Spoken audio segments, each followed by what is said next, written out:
Let me show you how to craft a stunning, razor-sharp bushcraft knife from scratch, starting with a simple bar of steel and ending with a masterpiece that features a gorgeous burlwood handle, a sleek G10 liner, and flawless edge geometry. If you have ever wondered what goes into making a custom knife that looks this professional and performs this well, you are in for a treat. Before we dive into the sparks and the grinding, take a good look at the finished product. Look at the beautiful grain in the burlwood handle, the perfectly flush brass pins, and the sleek satin finish on the drop point blade. But a knife is only as good as its edge. To prove it, we take a standard glossy magazine and slice right through it. If your knife can't carve through thick glossy paper like it's nothing but air, it's not ready for the real world. This blade is absolutely razor sharp, and today I'm going to show you exactly how we build it from the ground up. Every great build starts with the right material. For this project, we are using a 3mm thick flat bar of ADCrV2 steel. If you aren't familiar with ADCrV2, it is an incredible choice for bushcraft and hunting knives. It holds a wicked edge, it's tough enough to handle heavy chopping, and it's relatively forgiving when it comes to heat treatment. First things first, we need a blueprint. We take our paper template, which has the exact dimensions and ergonomic curves of the handle and blade, and lay it flat on the cleaned steel bar. Using a permanent marker, we carefully trace the entire profile. This outline is our roadmap for the next few steps. Now, it's time to make some noise. We secure the steel bar to the workbench with a heavy-duty clamp and fire up the angle grinder. This is the rough cutting phase. We aren't trying to be perfectly precise right on the line with the grinder. We just want to remove the bulk of the excess material and get the general shape of the knife freed from the bar. It's loud, it's messy, and the sparks are flying everywhere, but it's incredibly satisfying to see the knife start to emerge from the raw stock. Once the rough profile is cut, the edges are jagged and uneven. That's where the belt grinder comes in. We move over to the big 2x72 belt grinder to refine the shape. By pressing the steel against the moving abrasive belt, we grind right up to our marker lines. We use the flat platen for the straight sections of the blade and the contact wheel to smooth out the curves of the handle and the belly of the blade. This step transforms a rough, grinder-cut piece of metal into a smooth, perfectly proportioned knife profile. Before we can even think about heat treating the blade, we need to prepare the tang for the handle. The tang is the part of the blade that extends into the handle, and it needs to be drilled for the pins that will hold the wood scales in place. Why do we do this now? Because once we heat treat the steel, it will be rock hard, and trying to drill through it will instantly ruin your drill bits. We place the blade flat on an anvil and lay our wooden handle template over the tang. Using a center punch and a hammer, we tap precise indentations into the steel at each pin location. These little divots act as a guide for the drill bit so it doesn't wander. Taking the blade to the drill press, we carefully drill all the way through the tang. With the holes drilled, the metal work for the handle is officially prepped. Now comes the most critical part of the blade's performance: grinding the bevels. The bevel is the angled surface that tapers down to the actual cutting edge. To get this perfectly symmetrical and consistent, we don't freehand it. Instead, we set up a precision bevel grinding jig on the belt grinder. We attach a digital angle gauge to the jig and dial in our exact target angle. This takes the guesswork out of the process. With the angle locked in, we carefully run the blade through the jig on the belt grinder. Watch how the bevel line just magically appears. We do this for both sides of the blade, flipping it over in the jig to ensure perfect symmetry. The result is a flawless, uniform edge geometry that will make this knife an absolute slicing machine. At this stage, the blade is fully shaped, the tang is drilled, and the primary bevels are ground to perfection. But right now, this knife is just soft, annealed steel. It's time to give it some teeth. Let me show you how we heat treat this blade to make it razor sharp and incredibly tough. To get the steel hot enough for heat treatment, we are firing up a charcoal grill. While a gas forge is great, a simple charcoal fire gets incredibly hot and is perfect for a project like this. We light the kindling, pile on the charcoal, and let it burn down until we have a bed of white-hot coals. Once the fire is roaring, we bury the blade right in the center. We are looking for a specific color, a bright, glowing cherry red. This means the steel has reached its critical temperature and its internal crystalline structure is ready to be transformed. Once it's glowing hot, it's time for the most dramatic step, the quench. We pull the blade out of the coals and immediately plunge it straight down into a bucket of oil. You'll see a massive cloud of smoke and hear the oil bubbling violently. This rapid cooling locks the steel's molecular structure in in place, turning it from soft metal into a super hard edge-holding blade. But here is the catch. A freshly quenched blade is as hard as glass, which also means it is incredibly brittle. If you dropped it right now, it might shatter. To fix this, we need to temper it. First, we take a file and scrape off the thick black scale that formed during the quench so we can see the bare metal. Then, we slide the blade into a standard kitchen oven, preheated to 200 degrees Celsius. Tempering at this relatively low temperature relieves the internal stresses of the steel, trading a tiny bit of that extreme hardness for a massive boost in toughness and flexibility. Now, tempering takes a couple of hours, and there is no point in just staring at the oven. So, it's time for a well-deserved workshop coffee break. There is something incredibly satisfying about grinding fresh coffee beans, brewing a hot cup, and just taking a moment to appreciate the craft while the oven does its magic. It's a reminder that good things and good knives take time. Once the timer goes off, we pull the blade out of the oven. Notice how the steel now has a beautiful light straw or brownish temper color. That is a visual indicator of the steel's new hardness and toughness. We take it back to the belt sander one last time to clean up any remaining scale and polish the blade to a smooth satin finish. The metalwork is officially complete and it looks absolutely stunning. Now, it's time to build the handle. For this knife, we are doing a hybrid handle using two amazing materials, a block of highly figured burl wood for that natural organic beauty and a sheet of black G10. G10 is a high-pressure fiberglass laminate that is completely waterproof, incredibly durable, and provides excellent grip. Combining the two gives us the best of both worlds. We start by measuring the burl wood block with calipers to ensure it's thick enough to comfortably sandwich the knife tang. Taking it over to the bandsaw,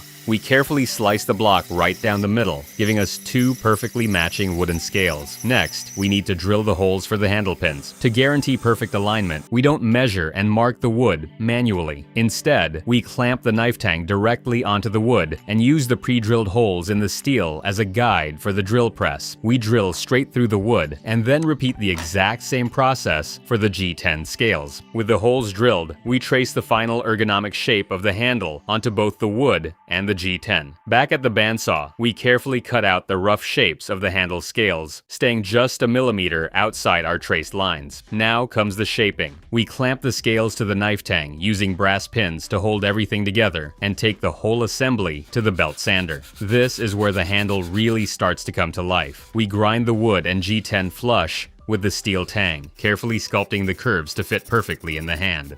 We switch to hand sanding to smooth out the belt marks and refine the ergonomic contours, making sure there are no hot spots or sharp edges. At this point, the blade is fully heat treated, and the handle scales are perfectly shaped, drilled, and ready for the final assembly. It's time to put it all together. Before we mix a single drop of adhesive, preparation is absolutely key. A handle is only as strong as its bond, so we take a solvent and thoroughly wipe down the burl wood scales, the black G10 liners, the brass pins, and the knife tang. We need to remove every trace of oil, dust, and moisture to ensure a perfect permanent bond that will last a lifetime. Next, it's time to mix the epoxy. We carefully weigh out the resin and hardener on a digital scale to get the exact chemical ratio. But we aren't just using clear epoxy for this build. To make this handle look truly professional and seamless, we mix in a black pigment. This black epoxy will act as a beautiful, dark accent line between the wood and the G10, hiding any microscopic gaps and giving the handle a stunning, custom aesthetic that perfectly matches the dark liner. Now comes the moment of truth, the glue up. This is where the pressure is on, because once you start mixing, the clock is ticking. We generously coat the tang, the inside of the wood scales, and the G10 liners with our black epoxy. We slide the brass pins through the holes, sandwich the handle scales together, and immediately start clamping. We use a combination of heavy-duty spring clamps and C-clamps to apply massive,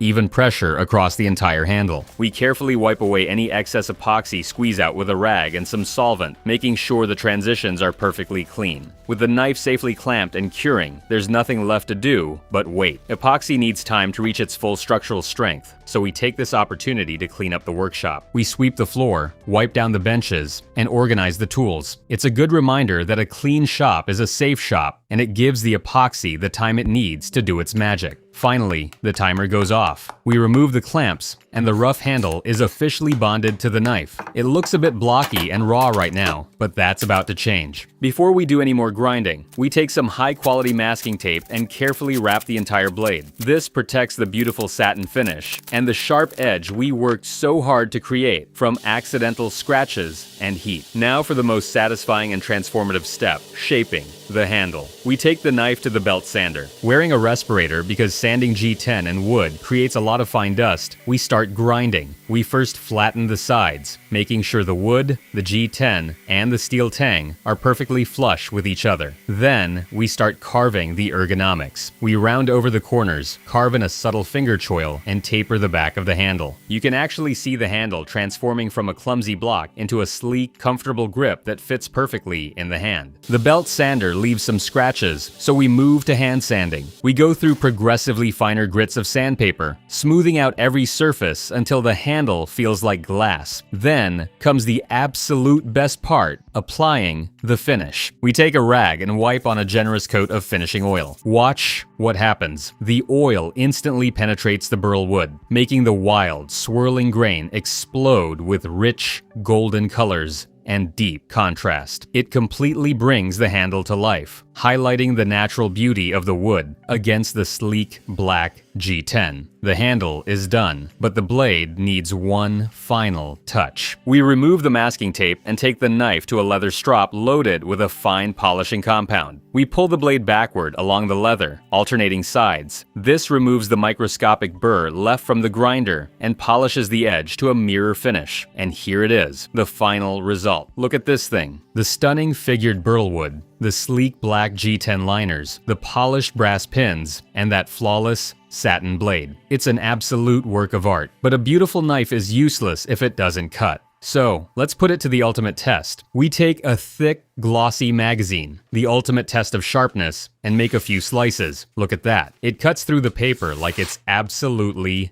nothing. Clean, effortless, razor-sharp slices. From a rusty bar of steel to a fully functional, custom bushcraft knife, this has been an incredible journey. If you enjoyed watching this build from start to finish, please hit that like button, subscribe to the channel, and let me know in the comments what kind of knife or project we should tackle next. Thanks for watching, and I'll see you in the next one.